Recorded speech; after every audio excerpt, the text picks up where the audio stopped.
He stabbed a treaty. He led a rebellion, and he died in chains.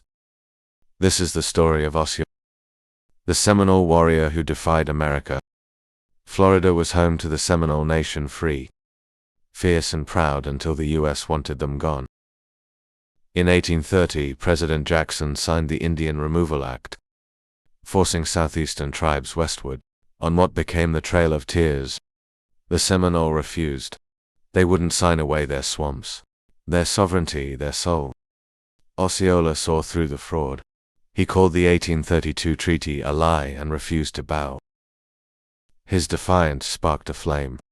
He rallied warriors, vowing never to leave their homeland alive. They knew the swamps, they knew the trees. They turned the Everglades into their fortress. His name isn't in every textbook, but it should be. Like, share, and subscribe. To help spread the stories they tried to erase, Osceola struck from the shadows, ambushing us, troops with speed and precision. In one shocking attack, over 100 soldiers were wiped out near Tampa. Osceola had made his point. He moved like water, never cornered. Always watching, always ready. The army couldn't handle the terrain. Their horses sunk, their rifles jammed. Their spirits broke. Each night Osceola planned the next move. Every path was war paint with strategy. But behind the warrior was a husband, a father, a man fighting to keep home alive. The war dragged on, the army spent millions, and still the Seminole would not surrender. Osceola became a symbol of resistance, of rage, of rooted love for the land. In 1837, under a white flag, he came to talk peace, but peace was a trap. They seized him violating truth. Even us, citizens, called it dishonorable.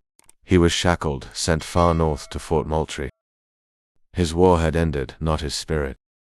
From a swamp king to a caged prisoner, Osceola never again saw home. He died of illness just months later. They tried to break his body. His legacy held strong.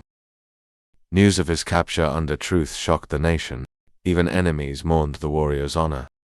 But it didn't end with Osceola. The Seminole never surrendered. Some still remain in Florida today. Generation after generation lived in the Everglades, surviving storms, soldiers, and time. They were the scars of survival, and the pride of defiance. Osceola's name is sung in ceremony. His blood beats in the dawn. The Seminole are one of the few tribes never fully defeated, never signed away their land. Across Florida, his face looks back from history quiet, unbroken, even far from swamps. His eyes follow us, his name still commands awe. In classrooms now, children speak what textbooks once skipped. You may kill me, but you cannot kill my people. Osceola, the songs rise where his footsteps once fell. His descendants still walk these trails, not as victims, but as victors. His name is etched not only in stone, but in resistance itself. He was not perfect. He was not polished, he was powered.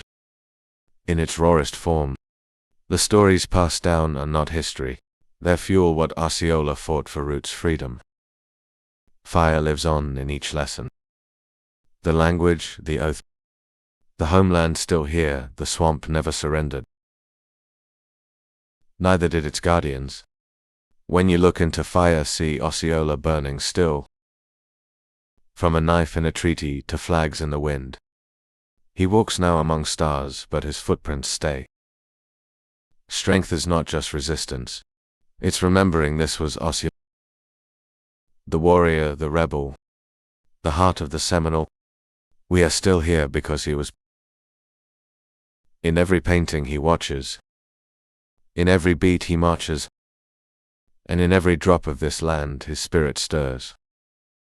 The land he loved, the war he fought. The legacy we carry you may imprison the body, but never the soul, Osceola. For all who never left, for all who still remain. The next verse is, there's now and the swamp rests unbeaten.